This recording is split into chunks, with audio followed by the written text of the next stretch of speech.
أعوذ بالله من الشيطان الرجيم.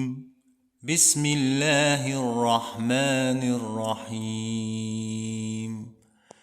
قل إن الموت الذي تفرون منه فإنه ملاقيكم ثم تردون إلى عالم الغيب والشهادة فينبئكم بما كنتم تعملون.